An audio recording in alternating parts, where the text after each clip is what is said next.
Alors, rebonjour à toutes et à tous, ou bonjour pour celles et ceux qui viennent d'arriver. Nous allons commencer la 3e table ronde de cette journée d'études. Alors, pour celle-ci, nous accueillons Didier Ruiz, à ma droite. Didier Ruiz, qui est metteur en scène et directeur artistique de la Compagnie des Hommes. Nous accueillons la compagnie Nébuleuse avec Martin Grandperret, Sébastien Niveau et Anousha Emrit. Merci à vous trois d'être ici. Nous réaccueillons Hélène Bernard et Maëlle Faucheur. Voilà. La thématique de cette table est la suivante: l'atelier comme espace d'intégration de participants non professionnels dans la création. Voilà, donc chacune, vous allez pouvoir prendre la parole sur la thématique et en quoi est-ce que cette thématique fait écho à votre travail et comment est-ce que les publics non professionnels interviennent ou pas dans votre travail de création. Qui veut commence? Bonjour. Donc Didier Ruiz. J'étais en train de réfléchir en écoutant Ambre, puisque mon parcours est plein d'expériences de travail avec des non-professionnels. Pas plus tard qu'hier, j'ai terminé un travail à la Cité internationale de la langue française avec 8 participants. Moi, j'appelle des participants. Et plus globalement, plus génériquement, je les appelle des innocents, c'est-à-dire ceux qui ne savent pas ce que c'est que le théâtre. Jamais je les appelle des acteurs. Tout simplement parce que ce ne sont pas des acteurs. Un acteur est quelqu'un qui a un métier extrêmement difficile, qui demande un temps extrêmement long de formation, et on ne devient pas acteur en claquant des doigts, quoi qu'en disent les médias, ici ou ailleurs. Donc, je me faisais la réflexion en écoutant Ambre, que pour coller au plus près de votre thématique, je prendrai l'exemple de Mon Amour, qui a été ma dernière création. Connais-je joué à Julie? Tu l'avais vu? Ah, c'est bien, ça sent bien. Et sur cette création, il y avait... alors, c'est un bon exemple, je trouve. Sur cette création, il y avait 3 comédiens, Marcel Bauzonnet, Isabelle Jean-Pura, Cécile Le Terme, qui est comédien, le rôle, le père, la mère, la fille. Dès le départ, en amont, j'avais pensé inclure 3 experts. C'est une pièce qui parle de la mort. La mère meurt, reste le père et la fille. J'avais pensé inclure 3 experts de la mort qui viendraient alternativement, suivant les représentations, comme une coupure dans la fiction, dans un lieu différent. Si la fiction est ici, ils sont intervenus par exemple là-bas, c'était le cas. Il y avait par exemple Vianney Mourmand, qui est chef de service de soins palliatifs à la Régosière. Il y avait Jean-Luc Langlais, qui est philosophe, et Emma Joux, qui est psychologue dans un service également de soins palliatifs. Et donc tous les soirs, ils intervenaient l'un ou l'autre. Alors eux, ils étaient entre les innocents, enfin eux, c'était des innocents, donc non professionnels, voilà, mais préparés en amont, évidemment. Et intervenait à la fin de la pièce une 3e catégorie, qui eux étaient des innocents purs, c'est-à-dire non professionnels, recrutés par le théâtre pour former ce que j'appelais le chœur. Ils étaient une vingtaine, parfois ils en étaient plus, donc je faisais un mini-stage avec eux pendant 2 jours, et à la fin de la pièce, ils intervenaient dans 2 scènes, la dernière scène de la fiction, plus une scène que j'avais rajoutée, qui était le chœur des morts, où je leur demandais de venir, non pas nus comme je l'avais prévu au départ dans mon temps de préparation, et très vite je m'étais rendu compte que c'était pas la bonne idée, parce que tous les coproducteurs m'ont dit « Ah non, non, parce que c'était des gens de plus de 70 ans. Enfin, ceci dit, ça aurait été des jeunes de distance, c'est pareil. Non, on m'a dit non, on oublie nu, donc adaptation, et donc sous-vêtements chers, ni vu ni connu, et les voilà sur le plateau dans leurs petits boxers et nuisettes chères. Et donc la fin de l'intitulé « Intégration des non-professionnels dans la création » pour... Non, il n'y a pas de finalité. Voilà. Donc, ça, c'est l'exemple même de comment ces 20 non-professionnels, sur chaque représentation, enfin plutôt dans chaque lieu, puisque à l'ANC, par exemple, on est resté 5 jours, ça a été la même bande pendant 5 jours qui intervenaient en fin de représentation. C'était la première fois que je faisais ça, c'est-à-dire mélanger dans une création avec des acteurs professionnels, des non professionnels. Ça s'est toujours remarquablement passé parce que les gens étaient très motivés, mais ça demande un temps de travail évidemment en amont conséquent. On ne balance pas des gens sur un plateau comme ça, c'est une évidence. D'autant que les gens ils partent de Z. Voilà, coulisses, si ça va peine ce que c'est, un court jardin, on ne parle pas. Enfin, on part de Z, donc il faut vraiment accompagner. Nana, le timing, rentrer, bonjour. Ah, mon petit café,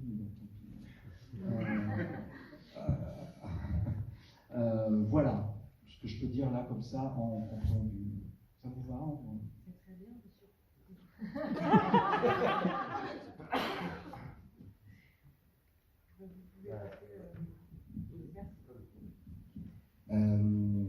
Oui, mais en plus pour avoir vu le spectacle de Didier, ce qui est super, ce qui est à chaque fois super quand justement il y a des acteurs qui sont, on va dire, non professionnels, c'est l'image que ça crée qui est très très forte, parce que quand moi, je me souviens, c'est un vrai souvenir, quand ils arrivent à la fin, donc non pas nus mais avec leurs vêtements chers, il y a une puissance très très forte pour le spectateur, une puissance émotionnelle qui est très forte.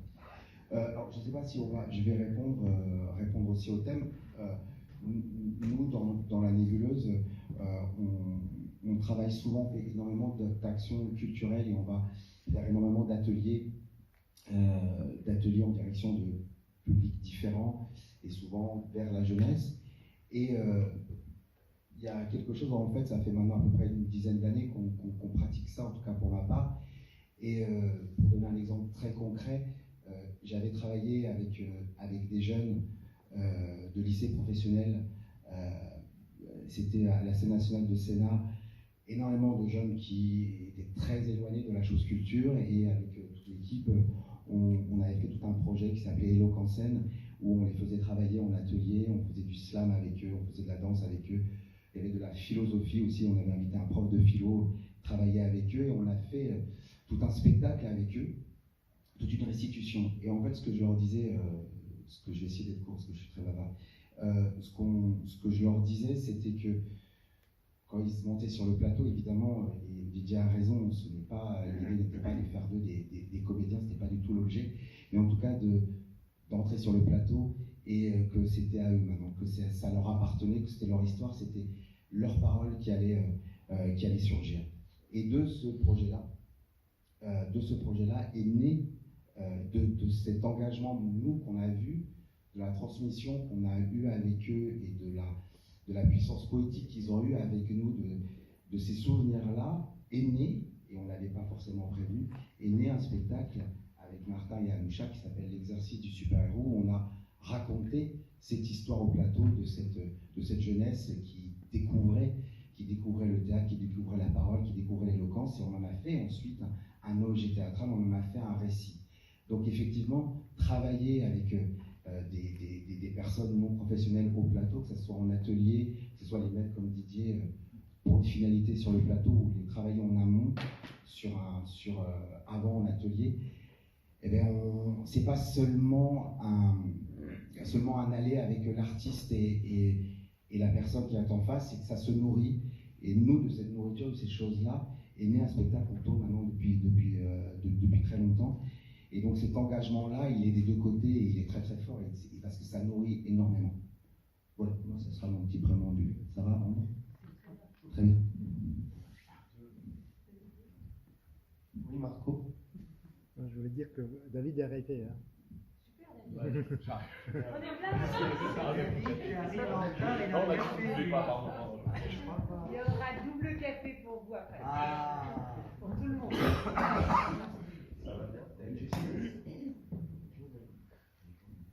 Donc moi, ce que je rajouterais à tout ce qui vient d'être dit déjà, c'est qu'il y a plein de formes possibles pour intégrer un public non professionnel dans un projet professionnel.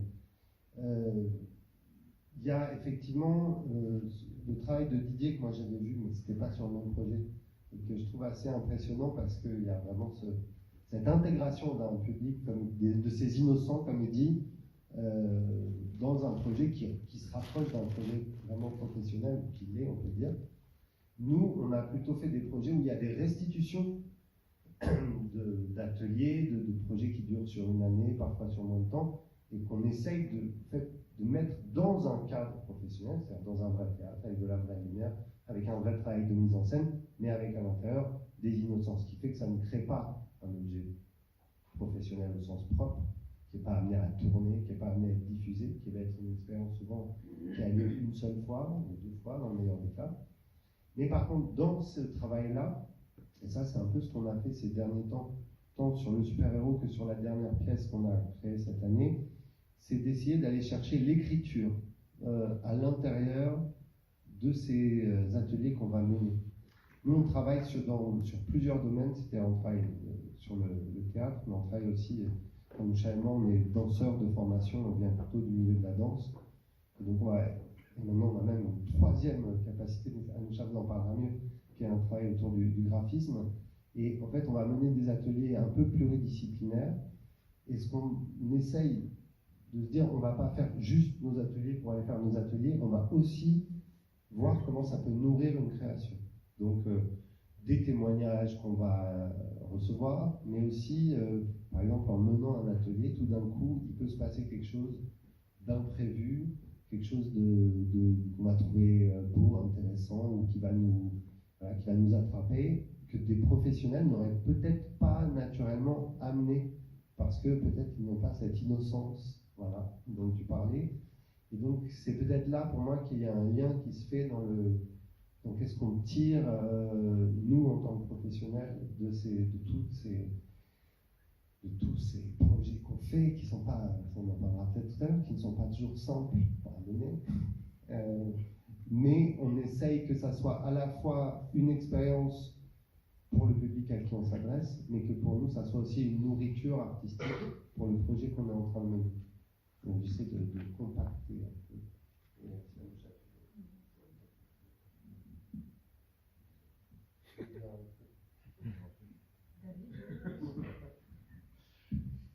Je suis désolé pour le retard déjà, veuillez m'excuser. Est-ce que tu veux qu'on rappelle la thématique? J'ai relu la vite fait avant de venir, mais si j'ai bien compris, c'est sur l'intégration de non-professionnels dans une création professionnelle. Bravo. Bien résumé, j'ai fait mes devoirs. Moi, du coup, je partage une expérience de ce point de vue-là qui pour nous, dans la compagnie Jeunes Urbaines, a été quand même assez fondatrice de comment on avait envie de faire du théâtre. En 2016, on crée un spectacle qui s'intitule « Ce que je reproche le plus résolument à l'architecture française, c'est son manque de tendresse ». Et dans ce spectacle, qui est un spectacle au titre long et charmant, mais qui est surtout un spectacle qui s'intéresse aux grands ensembles,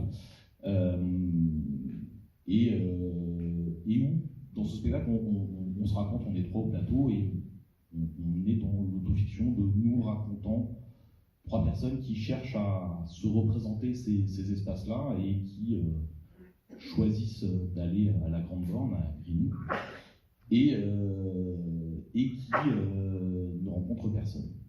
En fait, ce spectacle raconte l'échec d'une rencontre. Et c'était hyper triste de raconter ça parce qu'on était très sincère dans le fait de pouvoir aller rencontrer des gens et pouvoir raconter ces espaces-là avec les personnes qui y habitent. Et on avait trouvé un épilogue à ce spectacle qui était le fait d'avoir rencontré des habitants, mais d'une autre cité, de Vigneux, de la Croix-Blanche à Vigneux, et où on racontait cette rencontre avec les habitants. Et ça, c'était c'était notre épilogue. Et en fait, en partant de là, on s'est dit dans les spectacles, avec les têtes qui souhaitaient programmer le spectacle, qu'on aimerait bien que cette scène-là, de fin, ce soit une scène faite avec des habitants d'un grand ensemble de la ville où on va jouer. Et donc on a proposé ça, et donc c'est un dispositif qu'on a mis en place et qu'on a pu jouer pas mal de fois, un dispositif d'atelier où le seul critère c'était que les gens habitent un grand ensemble de la ville. Il n'y a pas de critère d'âge, il n'y a pas de critère de scolaire ou pas, c'était des gens qui vivaient. Voilà. Et donc, et c'est là où on a élaboré vraiment un vrai protocole où la première atelier c'était bonjour, on vient chez vous, est-ce que vous pouvez nous faire visiter votre quartier? Et la rencontre elle passait par une visite. Et les gens vont visiter leur quartier, alors on leur demande de se mettre d'accord sur des points qui sont importants pour eux parce qu'ils ont un attachement ou au contraire parce que vraiment ils détestent cet endroit, enfin, c'est au choix, qui se mettent d'accord entre eux sur un trajet et puis ils vont visiter le quartier et puis c'est notre première rencontre. Voilà. Après on leur demande de faire une maquette et à partir de cette maquette on leur demande voilà. Et à la fin ils ont une scène de 10 minutes où eux racontent leur quartier.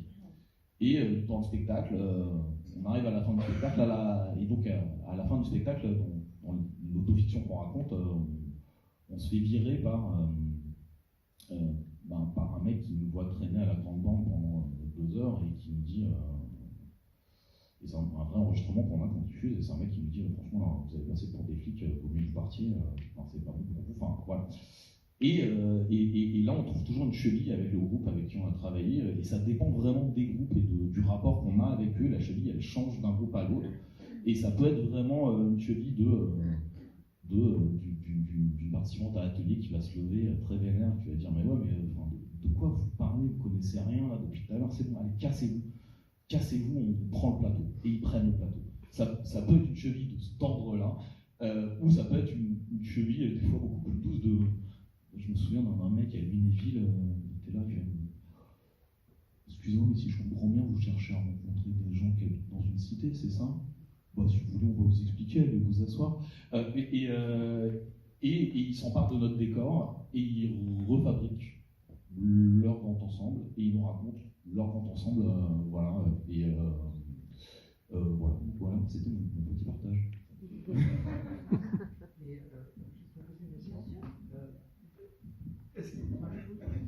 David, est-ce qu'ils parlent donc? Oui, ils parlent. D'accord. Ils écrivent. D'accord, donc c'est un texte écrit par eux. À un moment? Ouais. D'accord. Et ils parlent. Voilà. Et non, et juste pour. Parce que non, on s'en parlait avec Maël tout à l'heure, il y a toujours un truc comme ça quand même qu'on a un peu. On va pas se mentir, c'est pour ça que j'adore le titre de votre spectacle, l'exercice du super-héros. J'adore ça parce que en vrai, il y a un peu un truc où on veut changer quelque chose, quoi. On veut agir, quoi. Il y a un truc où on essaye ça, et même si c'est très modeste, et même si avec l'expérience on se rend compte que on va rester modeste. Il y avait cette vérité dans ce spectacle, parce que nous on disait ouais, vous faites des spectacles sur la banlieue, mais est-ce que vous oubliez de légitimité, quoi. Il fallait qu'on ait une stricte crédibilité pour faire des spectacles voilà, là-dessus.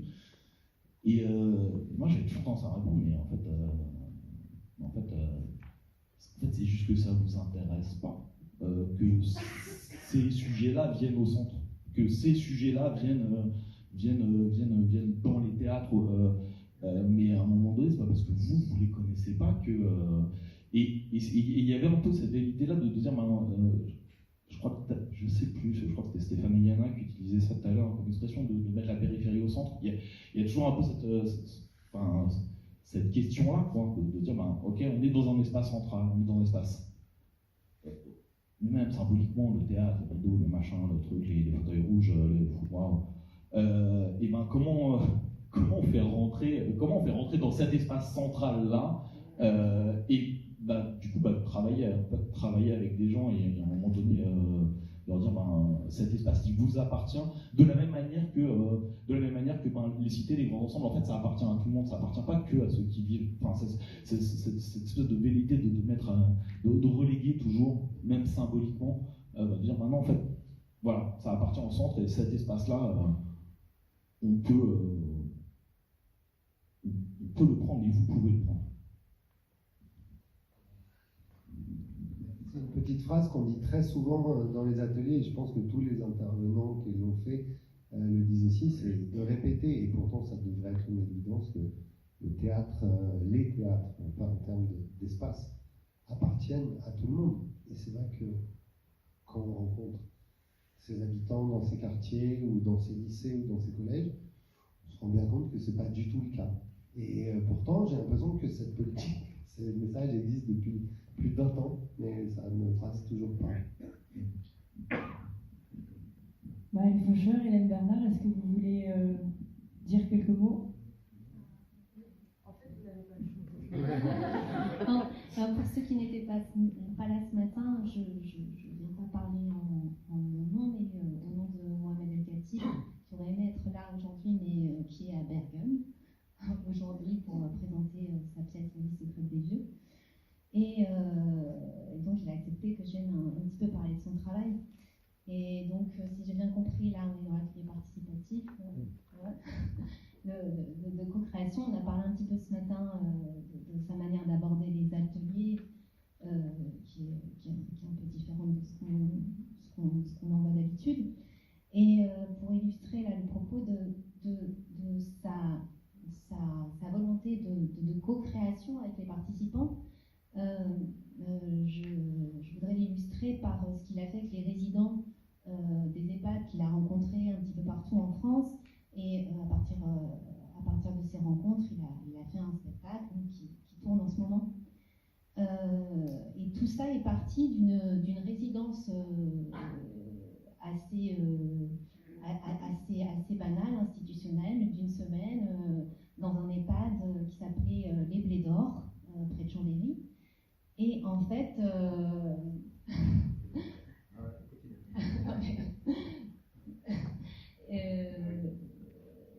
ce qui s'est passé, c'est qu'au bout de cette semaine de résidence, il s'est rendu compte qu'il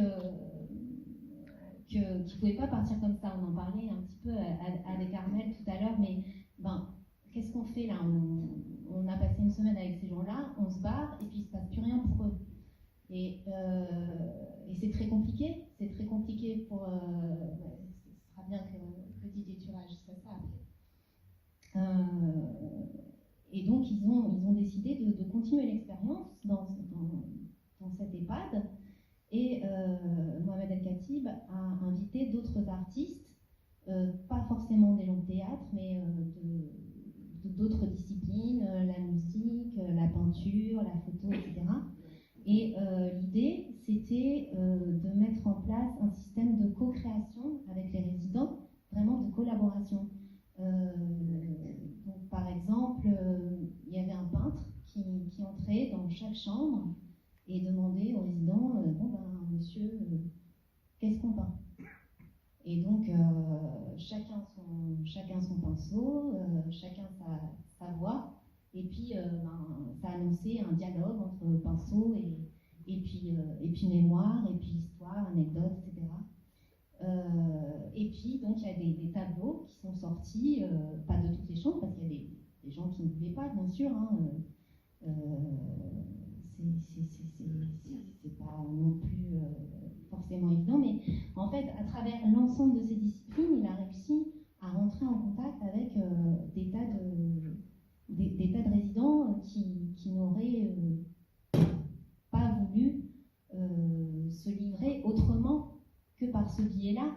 Par exemple, la photographe qui est intervenue, elle a pris en photo des objets de certains résidents qui ont accepté de parler d'un objet qui leur était cher. Elle a pris en photo chaque objet, elle en a fait une tapisserie dont elle dit qu'elle s'en fout absolument de cette tapisserie, mais en fait ce qui s'est passé, c'est que ça a été l'occasion de passer des heures et des heures avec ces gens-là, à discuter de leur vie et à récolter des histoires qui ont ensuite donné lieu à un spectacle dans lequel certains des résidents ont participé. Donc voilà, c'est un exemple de co-création qui ne passe pas forcément par le biais du théâtre, mais la finalité, c'est un spectacle de théâtre quand même avec des participants non professionnels. Tu veux réagir? Oui. Moi, je suis pas d'accord de dire que quand à un moment donné, ça s'arrête. Bon, pour prendre l'exemple que je donnais tout à l'heure, hier à Villers-Cotterêts, ça s'est arrêté. Joué, Liverpool, super, hop. Et pour moi, c'est pas du tout la fin de quelque chose. Ça dépend de comment est-ce qu'on conçoit le passage qu'on a fait auprès de ces gens. Moi, je fais pas de l'occupationnel. Oh, il n'y a plus ping-pong, c'est la fin de la saison, il n'y a plus de yoga. C'est pas ça. Moi, je suis là pour faire un voyage avec eux. Le voyage s'arrête un jour, puisque c'est daté, mais ça ne veut pas dire que le voyage s'arrête. Autre chose se passe. Moi, je n'en sais rien ce qui se passe. Et je suis surpris parfois quand je vois des jeunes, par exemple, que je recroise. Tiens, par exemple, celui que tu as vu, il y en a un qui est à Paris 8 qui fait des études théâtrales. Qui l'aurait dit? Qui l'aurait pensé? Personne. Est-ce que c'est bien, pas bien? J'en sais rien. Mais moi, je ne peux pas dire qu'est-ce qui se passe après mon départ. Et je sais qu'il se passe quelque chose. On en parlait hier, justement. Moi, ce que je souhaite, c'est qu'en partant, pour eux comme pour nous, notre regard est changé. Que notre oreille se soit agrandie et que notre panorama se soit élargi. Si on part avec ça, moi, je pars tranquille. Parce que je sais que ça continue derrière et que tous ces gens auront peut-être, oui, agrandi l'œil, l'oreille, mais moi aussi, hein. Et c'est pas rien. C'est pas rien. Bien sûr, bien sûr. Et moi, j'ai pas du tout de scrupules. Je leur dis dès le début, on démarre tel jour, dans une semaine, c'est fini. Voilà, c'est comme ça. C'est comme ça. J'ai acheté mon abonnement de la semaine, il commence aujourd'hui, dimanche, il est fini. C'est comme ça. Il faut être très clair avec ça. Enfin, et moi, je le suis dans la mesure où je n'enclenche rien derrière d'autres, en tout cas de manière active, mais que je fais tout pour que, magiquement, des choses se passent. Mais je n'en saurais jamais rien. Mais je sais qu'elles existent. Et ça me suffit.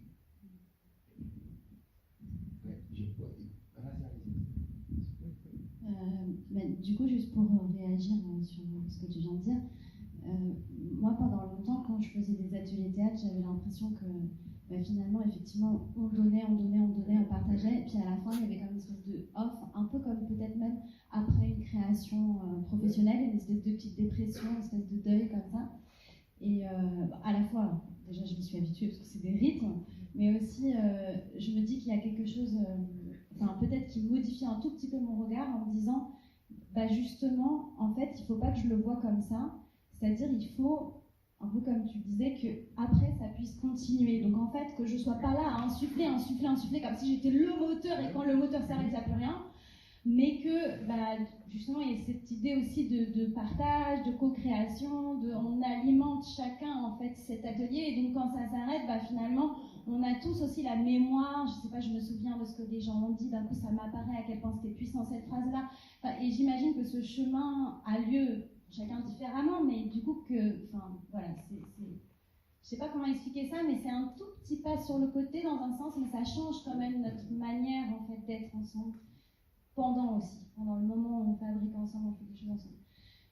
Du coup, moi, sur la manière dont je peux témoigner un petit peu de la façon dont je vais travailler avec des personnes qui ne sont pas professionnelles, c'est que déjà, je trouve que c'est un espace vraiment magique que d'entendre des choses auxquelles on est habitué, d'entendre à quel point c'est particulier. Et à quel point on peut apprendre aussi de gens qui ne sont pas professionnels. Par exemple, je vous donne un exemple. Dans ma dernière création, du coup, j'ai travaillé avec une sage-femme qui a fait des accouchements à domicile pendant la moitié de sa carrière, comme je disais ce matin. Avant, elle a travaillé à l'hôpital, donc c'est une femme qui là, elle est à la retraite, elle a plein d'expériences et tout ça, machin. Et bon, ça l'énervait, plein de trucs l'énervaient, on voit rien dans les coulisses, c'est pas pratique, c'est une râleuse aussi, voilà, un petit peu. Et à un moment donné, on est en voilà, c'est le filage, voilà, c'est un filage hyper important. C'est pas la générale, mais vraiment, on est proche de la création. Et son téléphone sonne parce qu'en fait, dans la pièce où on utilise son téléphone, donc on avait besoin qu'il soit allumé, il est dans un des placards, tout ça, parce que je ne raconte pas l'histoire, mais on a besoin. Son téléphone sonne, elle répond oui, bah, je sais pas, non, pour le sapin de Noël, écoute, voilà. Elle dit mais qu'est-ce que tu fais là? On est en filage, tu réponds pas. Elle me dit bah, c'est quand vous voulez, hein. Quand vous voulez que ce soit vrai, c'est vrai, mais le reste, ça vous arrange. Donc il y a vraiment ce rapport où elle me remet en fait aux choses qu'on dit et qui sont contradictoires parfois. Parce qu'on dit qu'il faut être dans le réel, il faut réagir, tout ça, il faut être au présent. Et en fait, c'est elle parfois qui sait être au présent et nous on l'a un peu oublié parce que, je sais pas, parce qu'on se déplace aussi à force de entre guillemets de fabriquer, parce qu'on est dans cette production, dans cette idée de production. Donc déjà, c'est pour dire à quel point ça pouvait être beau, à quel point ça pouvait être, je sais pas comment dire, mais vivifiant, enfin, en fait, d'avoir cette redécouverte, en fait, de à quel point c'est magique le théâtre, mais à quel point aussi c'est contradictoire, à quel point, voilà, plein de choses. Ça, c'était une petite anecdote. Et puis, du coup, moi, ce qui me réapparaît aussi, c'est que vous parlez un peu d'experts, en fait. En fond, toutes ces personnes, elles sont expertes d'un sujet, ou de leur vie, ou je sais pas, il y a une forme de qualité peut-être qu'elles ont à ne pas connaître les outils du théâtre, mais à avoir leur vécu pour elles, enfin quelque chose comme ça. Et du coup, ça pose beaucoup la question du réel, en fait, de comment est-ce qu'on travaille avec le réel. Et je suis désolée si c'est quelque chose qui s'est passé ce matin, mais en fait, j'avais l'impression qu'il n'y avait pas le temps d'intervenir, mais c'est vraiment parce que c'est une question que je me pose, on dirait que c'est complètement à côté de la plaque. Dans ce cas-là, je m'excuse d'avance. C'est en fait, il y a quelqu'un qui évoquait le fait que quand on travaille avec des personnes, enfin voilà, des participants en atelier et tout ça, il ne faut pas parfois être trop proche du sujet ou de leur vie, ou de leur vécu et tout ça, parce que le théâtre justement est censé permettre la transformation, le déplacement, enfin, c'est quelque chose que j'ai entendu de plusieurs personnes qui sont intervenues, et je sais pas, pour moi c'est vraiment une question fondamentale, parce que bien sûr que le théâtre permet une autre expérience, et en même temps là par exemple quand c'est des innocents, et tu disais c'est pas des acteurs, donc ils ne font pas ce travail de transformation. Bon, en fait, je crois que je ne vais pas réussir à poser cette question, mais en tout cas, bon, c'était une question, moi, je suis désolée, c'est un peu embrouillé, mais c'est une question dans ma tête autour de ça, autour du réel, autour de la transformation, autour de... Voilà. Et elle n'est pas très objective, cette question, mais elle est en brille, comme ça.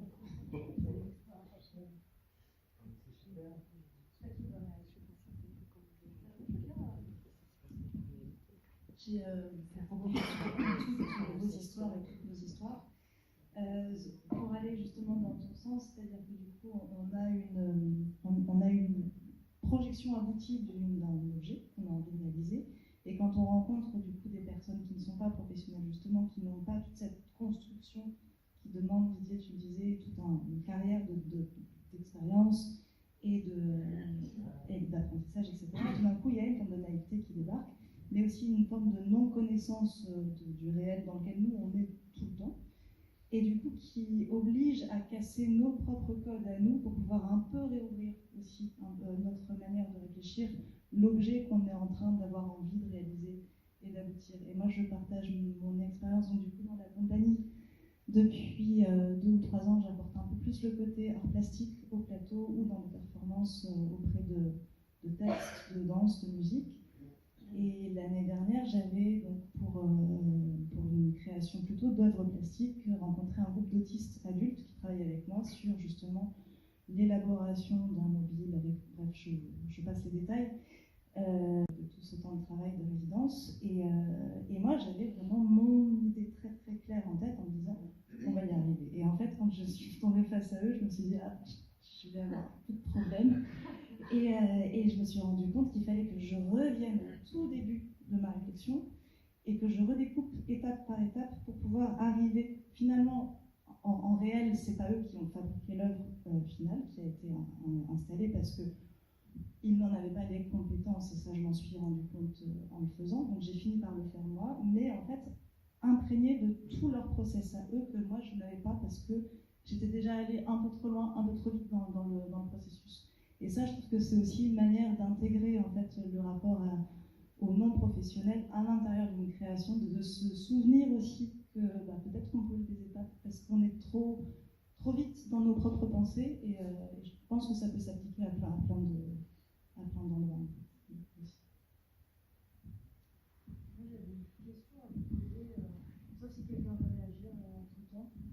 Non, ouais, juste une chose, on a tous, je sais pas comment on attend Ambre. Je vais demander. Non, c'était très vite. C'est juste en fait, je pense que de tout ce qu'on dit aussi, j'imagine qu'un jour vous serez aussi confronté à faire ça et à le pratiquer. Et je crois que c'est l'adaptabilité aussi. Quand on entre dans ces ateliers et qu'on travaille avec des non-professionnels, soit pour se nourrir d'une future création, soit pour les mettre au plateau, c'est d'être très adaptable et de peut-être aussi, comme disait Anoucha, d'être toujours dans cet endroit où on a évidemment on sait où on veut aller, on sait qu'on a des choses en tête et le réel ou leur réel va percuter, et que du coup toujours réussir à s'adapter pour continuer à travailler ensemble. Et excuse-moi, ton prénom? Maëlle, pardon. Maëlle, c'était la même chose, c'est quelque chose qu'on raconte dans notre spectacle, sur la même chose, sur ce fameux réel. Quand on travaille en atelier comme ça, on est très énergique, très enjoué, on veut vraiment, même si c'est émotionnel comme avec Didier, on dit à quelque chose de très très fort, très énergique, on veut vraiment, c'est pas obtenir quelque chose, mais en tout cas qu'on traverse l'aventure ensemble, que ça avance. Et effectivement, des fois, moi je suis des fois bien plus vidé de faire des ateliers que ce genre de choses, que même aller jouer sur scène, parce qu'on donne tout, parce que justement on est très on fait attention à tout. Et une fois pareil sur une restitution avec des jeunes, des très jeunes qui avaient 17-18 ans, sur un filage lumière, la Générale, c'est ce que Martin raconte dans le spectacle. La jeune fille n'était pas là. Et donc, du coup, la Générale s'était mal passée, parce qu'il manquait une personne. C'était compliqué. Je la vois débarquer 10 minutes après, 10 minutes après, et je lui tombe dessus. Je l'incendie comme si j'avais, et vous allez voir, comme si j'avais en face de moi une comédienne professionnelle que j'engageais. Je ne peux pas faire ça, c'est pas possible. Là, tu nous as mis tous dans la merde et tout. Et elle me dit très justement, très simplement, elle me dit, ben voilà, Seb, mon frère est sorti de Fleury, il avait une perme, donc entre la vie et le théâtre, j'ai choisi. Et là, j'étais monté très haut, je suis redescendu hyper bas, et cette chose-là, et ce spectacle s'est très bien passé, elle a été magnifique le lendemain, et cette chose-là, par exemple, quand je parlais de nourriture, de création, ce texte-là, enfin, cet événement-là, on l'a écrit tout de suite et on l'a partagé dans notre récit. Et on sait, nous, c'est notre cuisine, on sait que ça part de choses réelles. Et donc, à quel point ça nous a nourris. Voilà. Non, j'écoutais attentivement Sébastien, Maëlle et Hélène. Et moi, j'avais envie de dire, Ambre, si vous m'autorisez. Bien sûr. Parce que quand j'ai vu que Carlos était parti, je me suis dit que ça devait l'ennuyer. Moi, je voudrais parler d'un truc. Donc, ça répond à aucune question. C'est un nouveau chapitre. Voilà, moi, je ne fais jamais jouer des innocents. C'est pour ça que j'ai posé la question à David de texte. Bon, voilà, c'est très personnel, hein, parce que j'estime qu'il y a des acteurs pour ça, excellents, et que donc je ne leur donne jamais de texte. C'est-à-dire, le texte, entendons-nous sur ce que c'est qu'un texte. Hein. Je veux bien me photocopier le texte, Mathieu, et donc vous n'avez pas de texte. Là, quand ils parlent, justement, ils parlent leur langue, non pas en impro, mais sur un principe que j'appelle la parole accompagnée, qui est le résultat d'un travail en amont de questions et de réponses. Et ces réponses sont reprises une semaine après, 15 jours après, pour voir si ça tient la route. Et ensuite, si ça tient la route, je dis à David, tiens, à ce moment-là, Mathieu finit de parler, et ce sera à toi de parler, tu vas dire ça. La réponse à la question, la numéro 3. David, il va me dire, mais je commence comment? Je dis, je sais pas, tu commences. Voilà. Bien sûr, la question, non, la réponse. Donc voilà, moi, c'est la seule manière que je fais parler des innocents en plateau. Grâce à ce principe-là, j'ai pu passer du cap du one-shot, ou 2 représentations, au pérenne. C'est l'exemple de 3 spectacles, dont un tourne encore. Le premier, c'est L'Empeine, que j'ai fait il y a quelques années avec des ex-dollars. Question de la légitimité, évidemment. Comment, moi, suis-je légitime pour écouter des ex-dollars? Et quand j'ai compris que eux ne l'étaient pas plus pour m'écouter, je me suis dit, c'est réglé. Le deuxième, c'est Trans Massania, un spectacle que j'ai fait avec des personnes transgenres, qui a tourné pendant des années. Le troisième, c'est Que faut-il dire aux hommes, qui tourne également depuis des années. C'est-à-dire que ce sont des gens au plateau qui ne sont pas professionnels, on est dans la catégorie des innocents, qui parlent sans texte, on est dans la catégorie de paroles complètes. Et à chaque fois, la magie de la première fois se produit, qui pour moi ne se produit jamais, et là, j'attends les réactions, ça ne se produit jamais avec des innocents qui disent des textes. Voilà.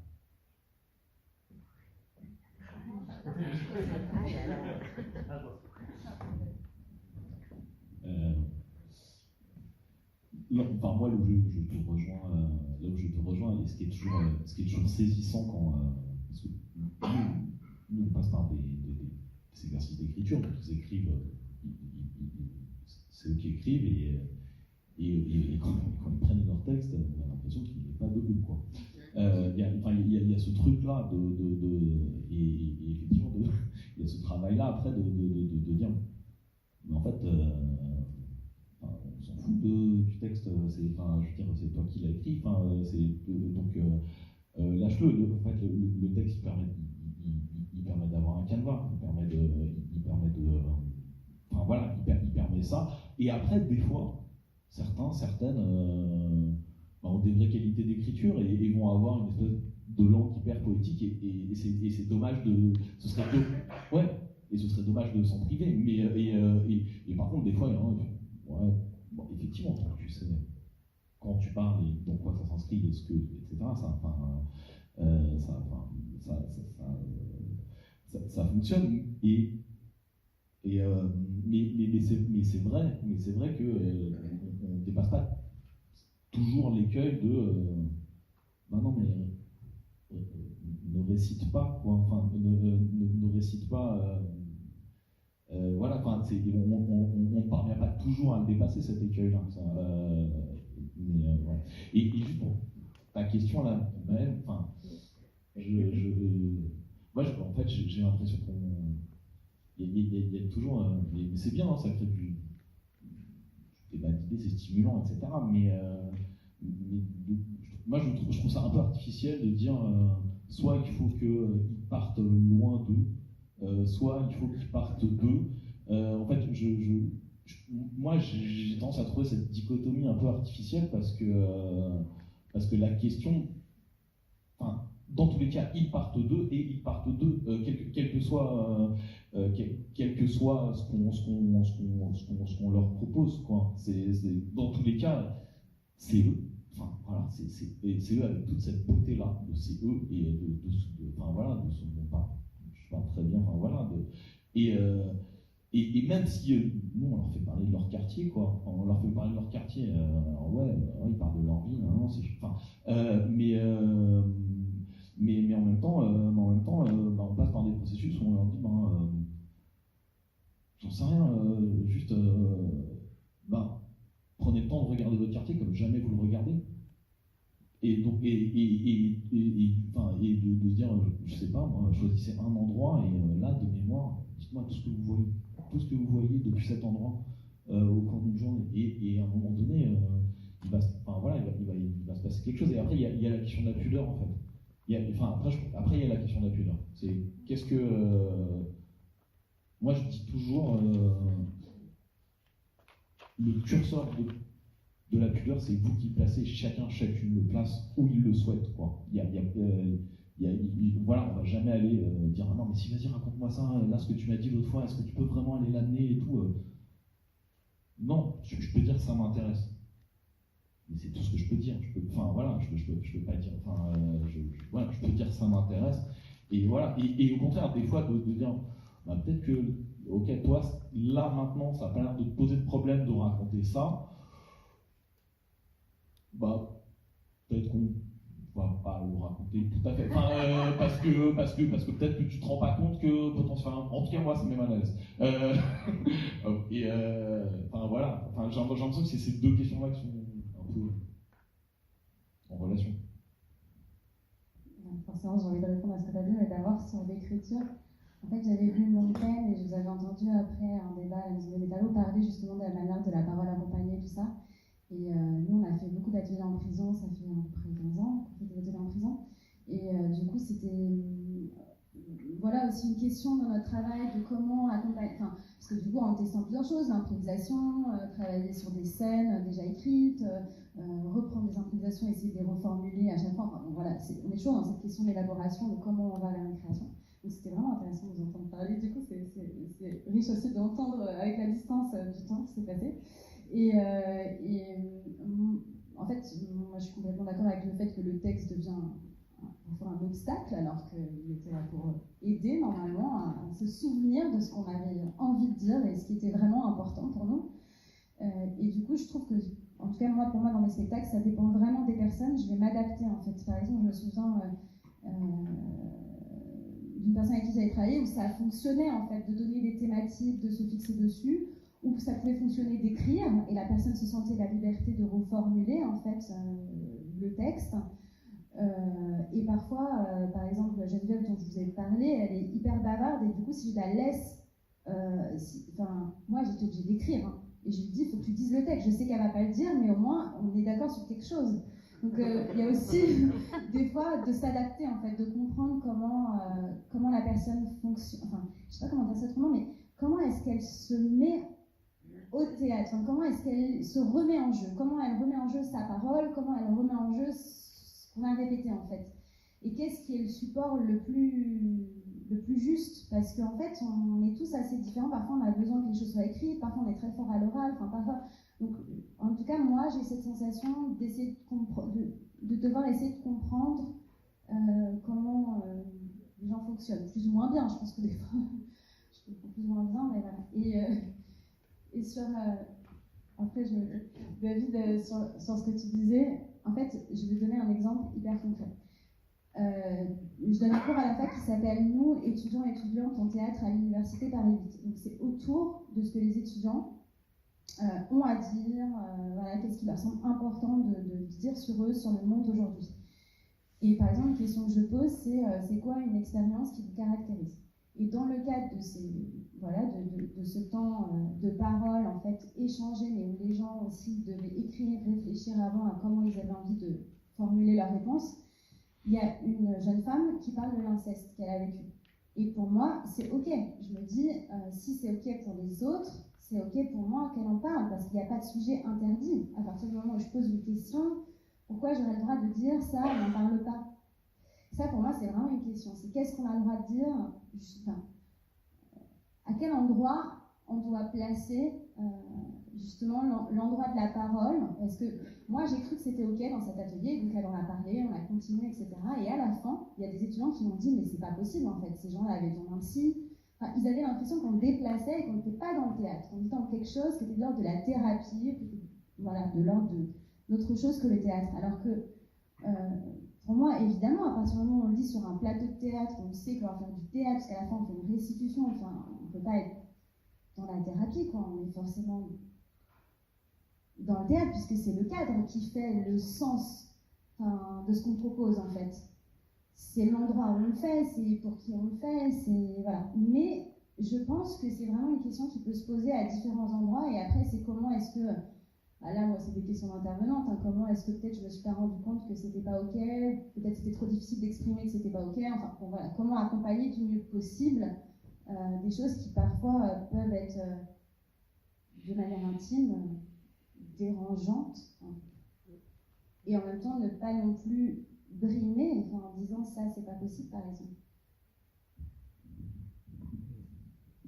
Je voudrais juste rebondir sur cette histoire d'écriture ou non-écriture en faisant un petit crochet par la danse, qui pour moi, à mon avis, explique d'une autre manière ce dont vous débattiez, c'est que si on va travailler avec un public de non-danseurs, et qu'on va travailler par exemple sur des états de corps, sur de l'écoute de groupe, sur des choses qui sont plutôt abstraites, mais qui demandent une attention particulière. Si le public avec qui on travaille joue le jeu, on peut arriver à avoir une forme qui est totalement présentable au plateau et qui peut être vraiment forte. Et par contre, si on écrit une chorégraphie avec 4 pas en rythme, eh ben, ça marche pas. Et ça marche pas même si c'est leur chorégraphie qu'ils l'ont écrite. Parce que, comme tu disais, il y a des danseurs professionnels ou des interprètes professionnels, on pourrait y aller avec des comédiens, qui vont avoir un temps de travail dessus et qui vont faire que ça va fonctionner. Et en même temps, je dis que ça marche pas. Et depuis 10 ans, je continue à le faire à des moments. À un moment ou à un autre, il y a cette volonté de tenter cette expérience et de faire que, comme qu'ils aient un texte de la même façon. Et par contre, le constat est de dire, ça ne marche pas. Après, ça ne marche pas. Aussi l'innocence que ça porte. Des gens qui n'arrivent pas à faire une chorégraphie. Donc c'est aussi quelque chose qui peut être mis en scène. Ou qui n'y arrivent pas très bien. Mais en revanche, et ça revient sur cette question de la parole accompagnée, sur la question de ça vient d'eux-mêmes, etc. Le fait de travailler sur les états de corps, sur des travail d'écoute de groupe, etc., de réagir collectivement à un événement, mais pas de la même façon, c'est-à-dire qu'on ne va pas avoir la même façon de réagir avec le corps, ça, au contraire, ça fonctionne presque mieux parfois qu'avec les professionnels. Voilà. Et sur la deuxième chose, ce qu'on a le droit, ce qu'on n'a pas le droit, alors ça, Seb, il en parlerait bien, parce qu'il a cette volonté de toujours dire, ok, on va parler d'un truc personnel, mais en fait, on va complètement le décaler, le tirer. Mais bon, c'est autre chose. Je vais juste rebondir sur ce que vient de dire Martin, sur l'essai de coller et qui ne marche pas. Pour moi, c'est le passage de l'innocence, c'est-à-dire tout ce qui est plein de grâce, de poésie, de singularité, à la maladresse. La maladresse est extrêmement lourde pour tout le monde. C'est pour ça que personnellement, moi, je continue d'essayer. Je ne sais pas pourquoi. Merci beaucoup pour vos échanges, vos communications. Est-ce que le public a des questions à poser ?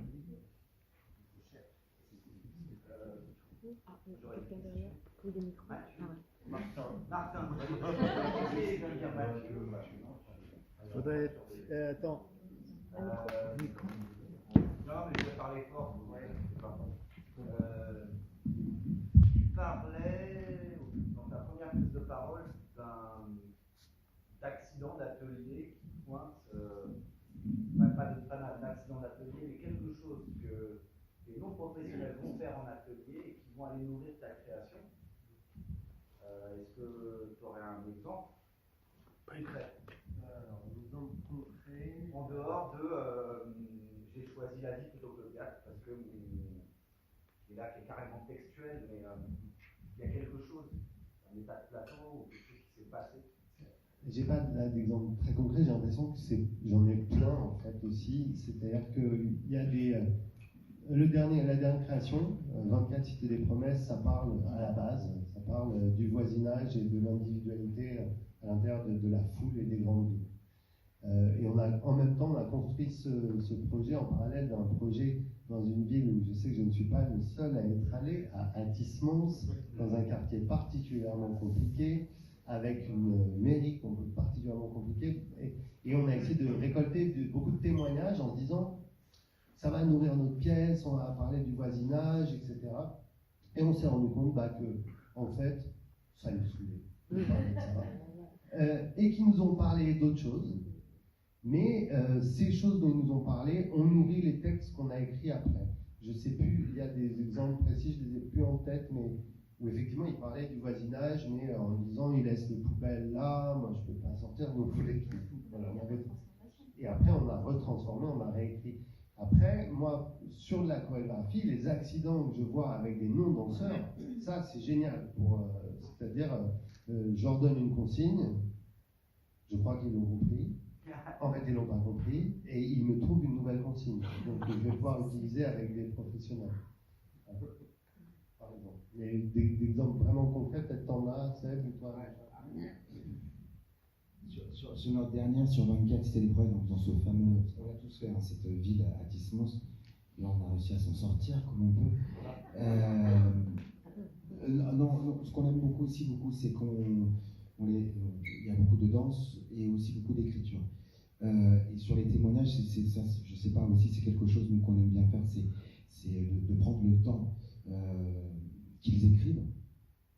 Et sur 24, c'est des promesses, sur le texte d'ouverture, il y a des choses, j'ai pas repris des choses totalement textuelles, mais c'est-à-dire qu'à un moment donné, quand tu les répètes après au plateau, quand on travaille, à un moment donné, on s'arrête, on se dit, mais attends, ça vient d'où? Ah ouais, mais ça vient de là. En fait, c'est quelque chose, à un moment donné, qui est inconscient et qui revient là. Et c'est parce qu'on a traversé ces aventures-là avec ces accidents-là, qui fait que ça revient. Je ne sais pas par quel endroit, mais ça revient là. Donc oui, quelque part, il y a ça. Et juste pour rebondir sur Maël, sur ce qu'on a le droit ou pas le droit de faire, moi après, chacun a ses... De toute façon, on travaille chacun sa méthode tous les jours et comment on fait notre mieux, je crois, sur tout ça. On fait vraiment notre mieux. Et moi, je suis toujours très curieux quand j'ai fait travailler, sur n'importe quel thème, sur des choses où je leur pose des questions, où on fait des improvisations, que ce soit théâtral ou que ce soit dansé, d'aller un petit peu, entre guillemets, loin. Et souvent, sur la question de la pudeur, moi, j'ai une chose, j'essaie toujours de... Ok, il y a quelqu'un qui a fait un témoignage, on est entre nous, c'est la cuisine, personne n'est là, on n'est pas en public, on n'est pas en institution. Et si on doit l'amener au plateau, moi j'essaie toujours que ça soit quelqu'un d'autre qui le prenne en fait.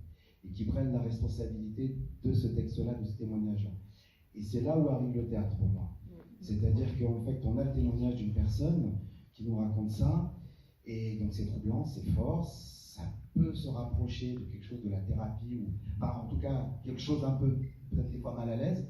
Et moi, ce que j'aime bien, c'est tout de suite décaler ça. J'ai ok, super, hop, et c'est quelqu'un d'autre qui va prendre le texte, parce que du coup, ça devient le personnage. Ça devient un personnage, et là, du coup, le théâtre, la chose théâtrale, le récit, l'histoire, l'univers intervient. Et personne, à part nous, savons d'où ça vient. Et du coup, je dis à la personne qui prend ce texte-là, qui prend ce témoignage-là, tu portes maintenant la responsabilité de cette histoire-là, de cette chose-là, c'était un auteur, une autrice qui t'a appris ce texte-là.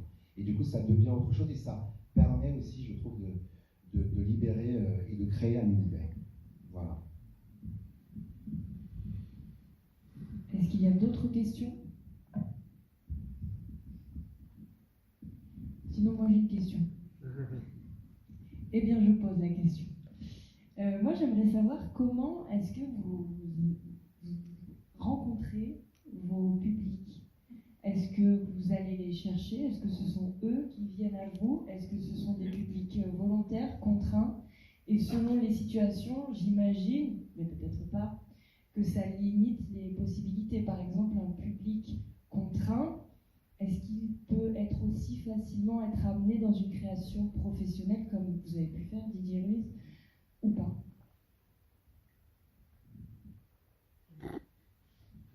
Moi, j'ai jamais travaillé avec des publics contraints. C'est toujours sur la base du volontariat, c'est très important pour moi. Et ces publics-là sont, j'essaie de réfléchir en même temps, sont dans 98% des cas amenés par les théâtres. Je ne suis jamais à l'origine d'une recherche de public, me semble-t-il. Et j'en profite pour faire juste une parenthèse et rebondir sur ce que vient de dire Sébastien, en relation avec ce que disait Maël, sur le trop réel.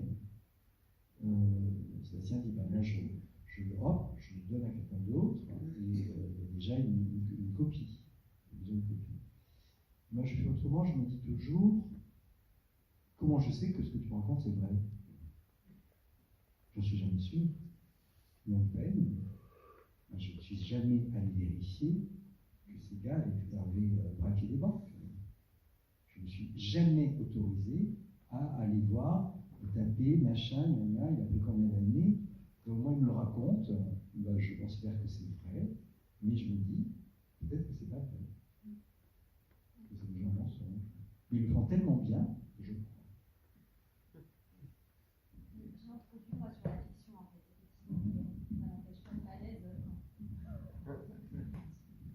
Nous, pour te répondre, Anne, sur les fonds publics, j'aurais adoré travailler qu'avec des publics volontaires, mais les conditions financières de la compagnie n'ont pas permis ça. Mais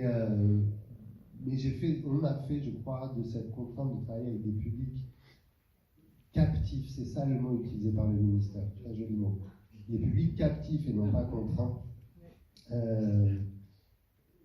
On a fait avec, et au final, parfois c'est vraiment difficile, c'est pas des publics qu'on amènera de toute façon sur une présentation professionnelle, à moins que eux, à la fin du voyage, décident d'en entamer un autre.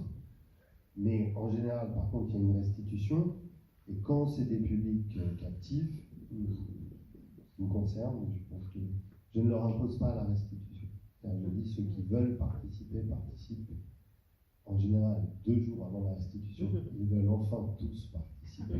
Mais ça, c'est parfois trop tard, et on doit composer avec ça. Mais c'est sûr que pour les amener sur un projet professionnel, oui, il faut que ce soit un public volontaire. Enfin, absolument. Bon, je fais les deux, quoi.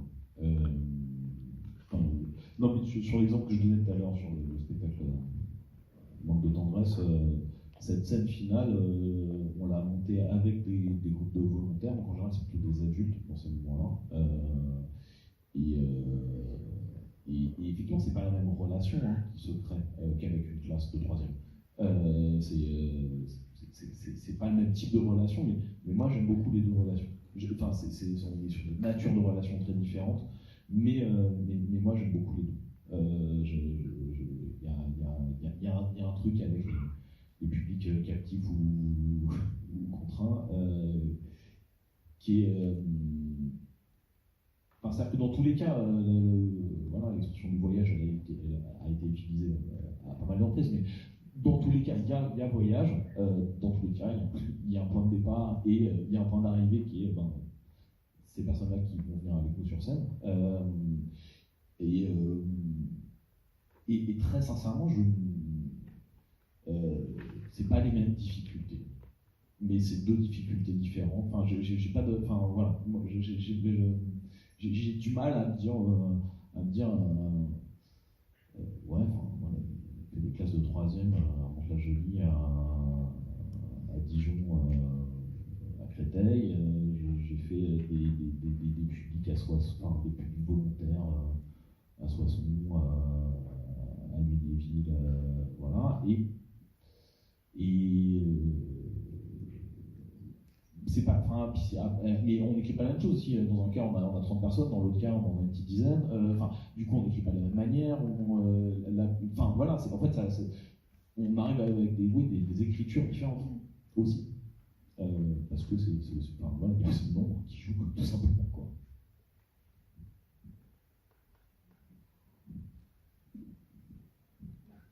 Après, moi, quand on est interne en détention, en fait, les gens s'inscrivent pour une activité, donc ils sont volontaires dans l'idée. Mais en vérité, ils sont captifs, comme vous l'avez compris. Donc en fait, ils ne font pas forcément ce choix. Enfin, ce ne serait pas un premier choix, on va dire, de faire du théâtre s'ils étaient dans d'autres conditions. Et aussi, parfois, ils s'inscrivent juste pour faire plaisir au SPIP, parce qu'ils espèrent des remises de peine, parce que voilà, il peut y avoir d'autres stratégies derrière l'inscription volontaire. Et c'est vrai que moi, en fait, je dis beaucoup aux gens, si quelqu'un me dit qu'il est inscrit pour une autre raison, je lui dis, franchement, on vaut mieux arrêter, quoi. J'essaie de les dissuader. Mais en fait, en vrai, c'est pas pour les dissuader vraiment, c'est pour les remettre face au choix. Et leur dire, ici, quand tu es là, tu dois choisir au fond. Même si tes raisons étaient autres au départ, il faut que quand tu sois dans l'atelier théâtre, tu aies l'impression d'avoir fait le choix de le faire, sinon ça ne peut pas marcher.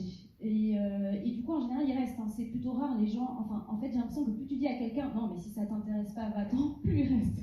Donc voilà, je le dis gentiment, je le dis pas devant tout le monde, c'est juste à côté. Je veux pas mettre l'affiche, mais juste je dis, mais tu sais, si ça te plaît pas, t'es pas obligé. Enfin voilà, je remets le fait que t'es pas obligé, quoi. Et après, je le fais plus rarement, mais là, j'interviens, par exemple, en lycée, et j'essaie de les remettre face au choix, moi, personnellement, parce que je trouve que sinon, c'est trop facile. Derrière l'obligation, le sentiment d'obligation se cache vraiment le fait que je m'engage pas, je fais rien, etc. Et donc j'aimerais, moi, dans l'idée que si c'était moi qui décidais ce qu'on faisait dans le théâtre au lycée, qu'on puisse leur dire, écoute, si tu veux pas faire atelier théâtre, tu retournes en cours de maths de français et qu'on le fasse vraiment. Voilà, qu'il y ait une forme de choix, quoi, voilà. de remise en situation d'une forme de vente.